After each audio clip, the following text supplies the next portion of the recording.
já tinha, digamos assim, visto o Mário no tempo que eu trabalhei na Folha da Tarde, durante um ano, em 70, 71. Tá?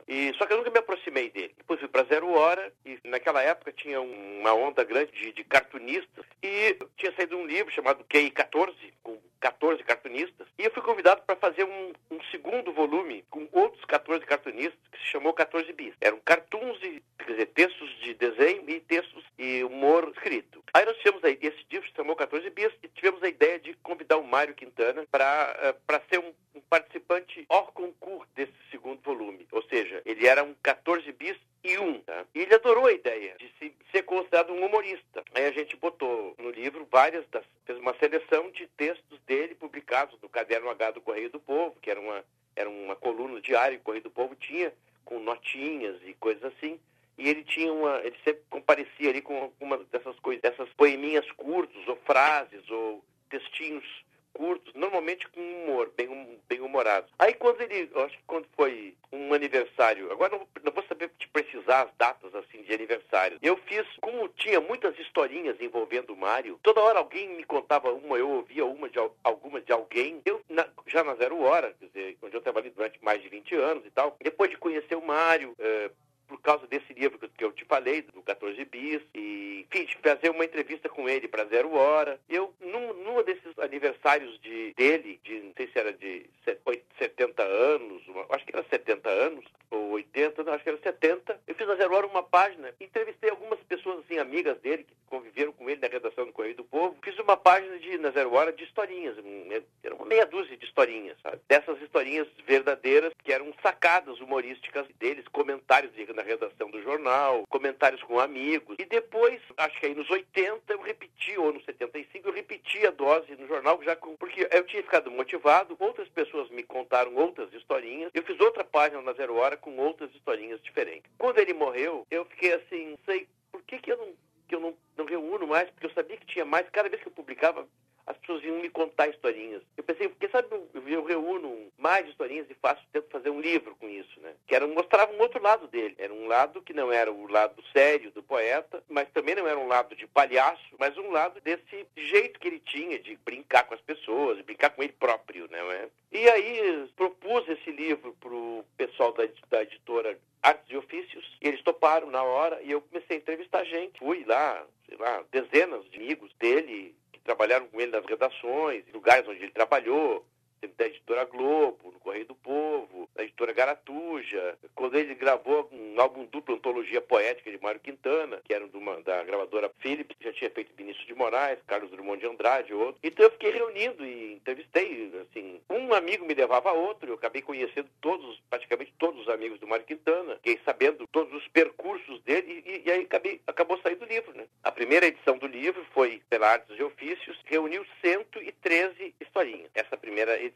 Aí eu continuei a história e na terceira edição, como as pessoas continuavam me contando historinhas dele, na terceira edição do livro, ainda pela Artes de Ofícios, já eram 121. Passou o tempo, propus a edição do livro para a LPM, editora, para sair naquela coleção Pocket, né? Porque essa edição da Artes de Ofícios praticamente ficou restrita ao Rio Grande do Sul. Aí nós mudamos a capa, fizemos um projeto gráfico, completamente diferente da primeira edição, e anotei mais historinhas. Então, começou com 113, passou para 121, e essa edição do LPM Pocket, aí já tinha 130. E parei por aí. Se eu continuasse essa história de ouvir mais gente, talvez pudesse passar desse número de 130. E por que o título Ora Bolas? Então, Ora Bolas, porque era uma expressão que ele usava com muita frequência. Era uma expressão assim, tanto de surpresa, como de impaciência, como de enfado. Eu não quero saber disso, ora bola. O que tu está pensando, ora bola? Sabe, era uma interjeição para vários usos que ele tinha, né? Ele usava sempre essa expressão, ora bola. E eu achei que ficou simpático, sim, é um título curto, né? Significativo, que também, enfim, curioso, motivava as pessoas a saber por quê, descobrir por quê, e ficou ora bolas. Sabe? E assim, hoje, só pela LPM, esse livro já vendeu mais de 40 mil exemplares, que é uma coisa difícil, porque normalmente as edições no Brasil de livros são de 2 mil, 3 mil, um livro de sucesso chega aos 5 mil. Então, se tu vai botar Ora Bolas, Mário Quintana no Google, vai aparecer em 200 blogs, em um montes de lugares, pessoas comentando, pessoas falando, pessoas usando as histórias. Muitas das histórias passaram a circular, referindo a Mário Quintana, mas quase como sem autor. Por exemplo, esse negócio de esses que aí estão atravancando o meu caminho, eles passarão meu passarinho, já quase está fugindo da autoria do Mário, porque é tão dado, tão mencionado, né? E outros versos dele, outras historinhas dele também, volta e meia, aparecem como uma coisa quase de senso comum, quase de sem autor, embora ele seja citado. Ele é respeitado nesse sentido, né? É um poeta lido bastante. E assim como tu falou ali que as histórias, né, muitas iam chegando a ti, pode falar um pouquinho assim de como é que foi pra ti contar todas essas histórias, porque são 131, né? Quanto tempo levou? Eu fiz 3 junções, mais ou menos assim, e eu não dei títulos específicos, histórias passadas dentro da redação do Correio do Povo, ou histórias passadas com amigos, ou histórias mal-humoradas, que ele tem um monte de histórias mal-humoradas, né? Assim, que ele, mau humor, a que eu me refiro, é essa impaciência dele com pessoas que chegavam e tentavam fazer com que ele lesse caderno de poemas da pessoa, sabe? Ou se aproximavam dele para ouvir, simplesmente por se aproximar e querer que ele falasse e tal.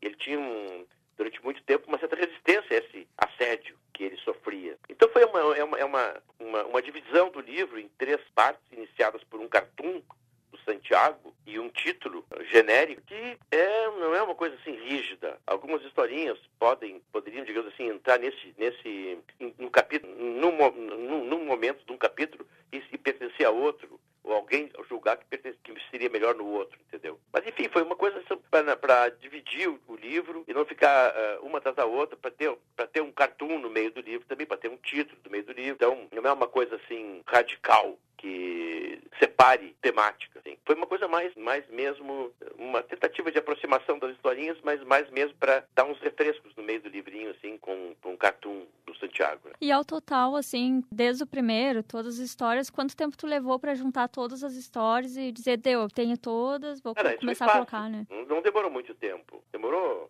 para a primeira edição, que eram 113, eu fiz em 1 mês e meio, 2, porque quando engata um cara, já vai seguindo no outro, eu pegava o telefone, eu ia falando com as pessoas, nas redações dos jornais, basicamente eram lugares, nas redações da Zero Hora, do Correio e da Calda Júnior, esses 2 lugares onde o Calda Júnior, onde ele trabalhou, a Zero Hora, onde tinha várias pessoas que, com o fim da Calda Júnior, da primeira Calda Júnior, foram trabalhar na Zero Hora, daí saindo para amigos, não é? Para coisa assim, então pegava o telefone e já a pessoa me falava e tal. Só teve uma pessoa que não quis me contar a história dele, achando que eu ia explorar um lado de palhaço dele, que iria diminuir, no caso, que ia diminuir a importância do poeta, né? Que eu achei uma bobagem, porque isso aí nada diminuiu a importância do poeta, né? Eu acho que o livro, como o editor da LPM escreveu na contracapa, é uma ajuda na biografia dele, é quase um livro biográfico, porque, enfim, pega ele desde que morava em Alegrete, as histórias todas que se passaram com ele na redação do Correio do Povo, os livros que ele lançou, as histórias dele ligadas à luta por uma cadeira na Academia Brasileira de Letras, depois pela desistência disso, ele no hospital, futebol, cinema, música, viagem, brincadeira. Então reúne vários lados dele, mostra mesmo uma coisa que não está nos livros dele e nem está em nenhuma biografia dele. Aliás, uma biografia que não foi... O Quintana ainda falta escrever uma biografia dele, como existe uma biografia do Vinícius de Moraes, por exemplo, né? E tem mais próximo de uma biografia dele é um texto da Tânia Carvalhal, que era uma crítica literária e professora da Universidade Federal do Rio Grande do Sul, que é um texto biográfico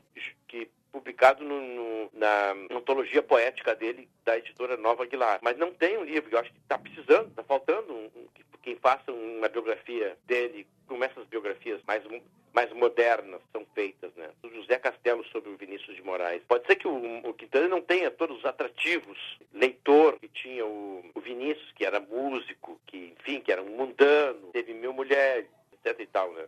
Que era embaixador não, que era diplomata, enfim, que foi um cara de esquerda, enfim. Mas o Quintana tem vários outros atrativos, várias outras significações que poderiam ser exploradas enfim, previstas e vistas num livro biográfico dele. Sim. E qual era a tua relação com o Mário Quintana? A minha relação era assim, de pessoa. Nunca fui amigo dele, né? nunca fui, assim, pessoa de trocar ideias com ele, no sentido de sentar e conversar. Tive 3 ou 4 encontros com ele só, né? Eu fiz 2 entrevistas com ele. A primeira, uma delas foi com um gravador, ele falou. Isso foi a segunda, quando ele já me conhecia um pouquinho mais. E a primeira, eu fiz as perguntas escrita com máquina datilográfica, num papel. Ele respondeu escritas também. E, assim, eu fiz 30 perguntas, ele respondeu 15 ou menos, né? Riscou as outras. Pouca gente teve, né? Exceto alguns poucos amigos do Correio do Povo, tiveram mais convivência com ele, ou o Érico Veríssimo, editores, José Guimarães. Eu tive só, assim, era um conhecido, na verdade. Eu não posso dizer que fui amigo, fui próximo. Era um conhecido. E qual o legado tu acha, assim, que o Mário Quintana e as obras dele deixou, assim? Bom, para começar, acho que nós concordamos que ele é o maior poeta da história do Rio Grande do Sul. Sim. Não tem nenhum outro que se equipare a ele. São de obra, em projeção nacional, em conhecimento popular do Rio Grande do Sul, não tem nenhum. E como o Rio Grande do Sul é um estado tão difícil de projetar artistas, né, de projetar gente que não seja, digamos assim, militar, ou que não seja político, né? O Mário, o fato de ter projetado o Mário nacionalmente, e ele é um poeta nacionalmente conhecido, já é, eu acho que um feito e tanto, não é? O livro, eu acho que eu tenho, assim, eu digo livrinho, né, mas eu gosto muito de ter feito ele, sabe? Me deu muito prazer, assim, me aproximou de muitas pessoas. Ele teve um tradutor italiano, do qual eu não lembro o nome agora, mas se tu procurar na internet tu vai encontrar, que ele tinha uns parentes aqui no Vale do Sino, e veio ao Brasil numa época, e alguém deu para ele o Ora Bolas. E ele leu o Ora Bolas, e a partir do Ora Bolas, ele resolveu traduzir o Mário Quintana. O Mário Quintana é poeta, não o Ora Bolas. E ele traduziu muitos poemas do Mário para o italiano, e publicou obras do Mário na Itália, traduzidas por ele. Isso aí tem na internet ele falando isso. E, enfim, é o maior poeta do Rio Grande do Sul. É o grande nome das letras gaúchas no que diz respeito à poesia. E nós temos alguns poetas importantes aqui também, como Aureliano de Figueiredo Pinto, como Alceu Vamose, como Heitor Saldanha, como Neido Clós, Luiz de Miranda, vários. Ficar aqui agora, de repente, vou me esquecer, eu vou continuar falando, vou me esquecer das pessoas, né? Carlos Nejar, Fabrício Carpinejar, mas o Mário é o maior de todos, é o mais conhecido, é o mais lido, é o mais original, é o mais interessante, é o número 1. Aí, pra finalizar, assim, tu podia falar, assim, de todos os episódios que tu colocou no livro, qual a tua história favorita do Mário? É difícil dizer isso, eu vou te contar 2 ou 3, tá? Pode ser. Uma delas que mostra o lado, digamos, mal educado, entre aspas, ou não, do Mário, que é uma historinha que ele está na livraria Coletânea, que era uma livraria pequena, que era um corredor, ficava na Rua da Praia, depois tinha a Praça da Alfândega, que era uma livraria, assim, super sofisticada de ter livros especiais, mas também vender revistas e jornais. E sempre tinha livros novos, muita coisa sobre política, o dono era um comunista, e o Mário sempre frequentava, porque ali a Rua da Praia, a Praça da Alfândega eram as regiões diárias de caminhadas dele, né? E ele está de frente ao balcão, de frente a uma estante de livro da coletânea, lendo um determinado livro, quando se aproxima uma senhora que se identifica com uma senhora, uma moça que se identifica como professora, e pergunta para ele, e reconhece o Mário, né? E pergunta para ele, poeta, Mário, o que é preciso ler para entender Shakespeare? E ele responde para ela, Shakespeare, minha filha. Quer dizer, uma resposta óbvia. Claro, né? E ao mesmo tempo uma coisa impertinente dele, porque ele poderia ter dado uma aula. Não, vai lá, tem críticos assim. Não, mas ele cortou a história. Né? Outra historinha que eu gosto muito é ligada à dona Mafalda Veríssimo, mulher do Érico Veríssimo, mãe do Luiz Fernando Veríssimo. O Mário era frequentador da casa do Érico, e muitas vezes ia lá e tal.